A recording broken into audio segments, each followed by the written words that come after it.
Halo teman-teman semua, kembali lagi sama gue Rehan di Carito Review. Dan kali ini kita akan membahas sinematografi.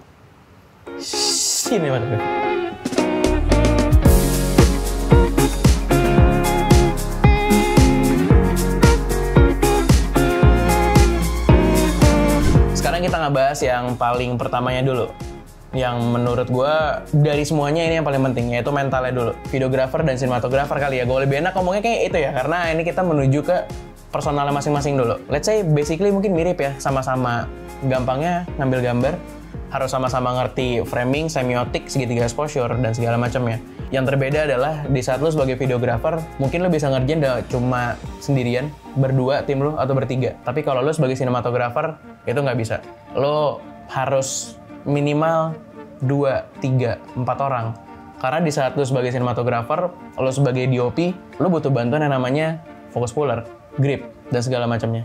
Udah jadi hal yang sangat berbeda antara videografer dan sinematografer. Ditambah lagi kalau kita ngomongin mental, lanjut lagi ke mental, sinematografer ini skalanya sangat-sangat berbeda. Lo sebagai sinematografer udah pasti skalanya sangat-sangat besar.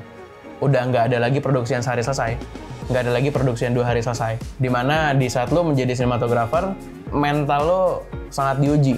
Di saat produksi itu berjalan 1 bulan, 2 bulan, 3 bulan. Film nggak pernah secepat itu selesainya. Lo butuh waktu yang sangat panjang, mental lo harus sangat kuat dalam produksi yang sangat-sangat panjang itu.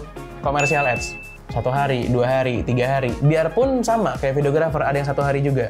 Tapi dalam sinematografer, lo nggak bisa lo bekerja sendirian. Bukan lagi lo jalan sendirian, lo bisa berproduksi sendirian, karya sendiri, nggak bisa. Lo sebagai sinematografer, mental lo yang paling pertama adalah tim dulu.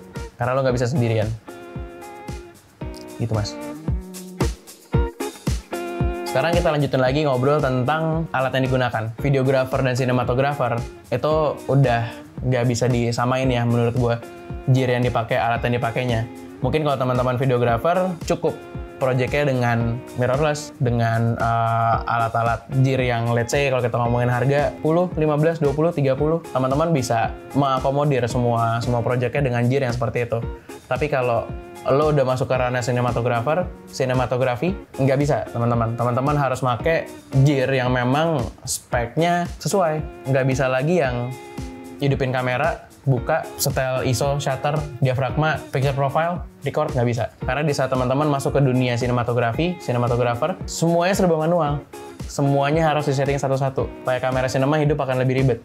Tapi semua keribetannya itu akan menghasilkan semua hal yang lo mau menurut gue. Karena lo bisa adjust semuanya sedetail mungkin, termasuk white balance. Kalau teman-teman pakai kamera yang bukan sinema, white balance-nya lompatnya langsung ke 100-100, 5.000, 5.100, 5.200. Tapi di saat teman-teman pakai kamera sinema, 5.110, 5.120, sedetail itu. Dan termasuk tentang audio. Left and right-nya bisa dibikin channel yang berbeda, dipisah. Left and right-nya bisa punya volume yang berbeda. Sekecil itu, tapi semeter itu.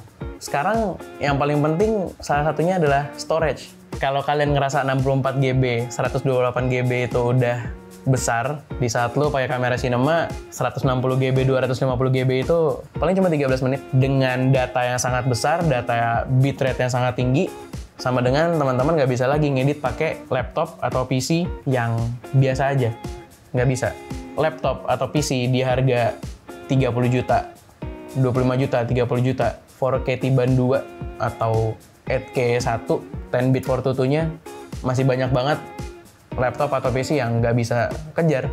Yang sama dengan mungkin teman-teman harus spend lagi another 70, 80 juta, 100 juta untuk beli ngeditnya aja. Sekarang kita ngebahas lagi ke workflow. Ini hal yang sangat-sangat membedakan yang tadi gue bilang antara workflow-nya sinematografi dan videografi.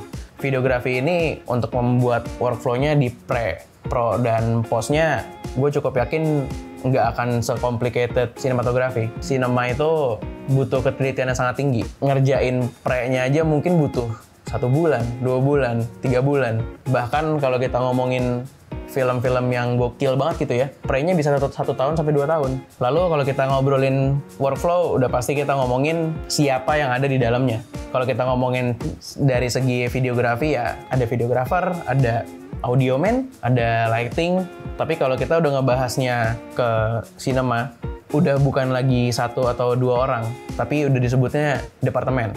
Gampangnya gini lah, di departemen kamera dalam sinema, ada DOP-nya, ada fokus pullernya. Kalau kita ngomongin fokus kamera, ada 1 orang doang yang ngurusin fokusnya doang yang namanya fokus puller. Dia tugasnya benar-benar ngurusin fokus di gambar. Sementara DOP-nya ngurusinnya framing. Udah, framing aja.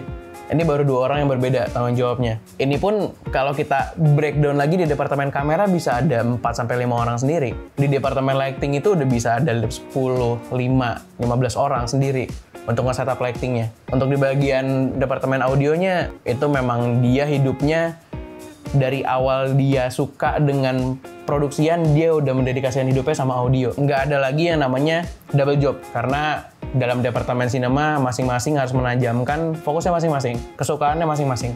Dan ada lagi, tugas yang mungkin teman-teman merasa itu kecil atau merasa itu bukan sebagai job desk yang berarti gitu ya. Ada yang namanya loader, kalau teman-teman nggak pernah dengar. Sekarang gue kasih tahu. Fungsinya, gunanya, job desk-nya adalah untuk mengcopy data. Mengcopy datanya ini tapi nggak bercanda. Ada software khusus yang digunakan seperti Red Giant Offload atau copy date-nya OWC.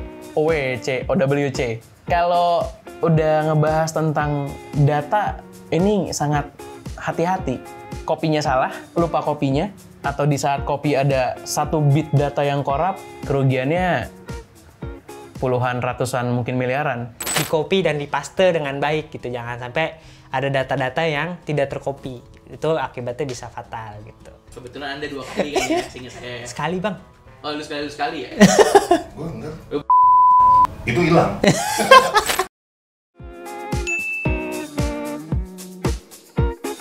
Dari sedikit banget yang udah gue bahas tentang videografi dan sinematografi, sekarang pertanyaan gue adalah, udah siap belum untuk masuk ke dunia sinematografi? Gue nggak bilang sinematografi itu adalah yang paling tinggi ya dari dunia pervideoan ya.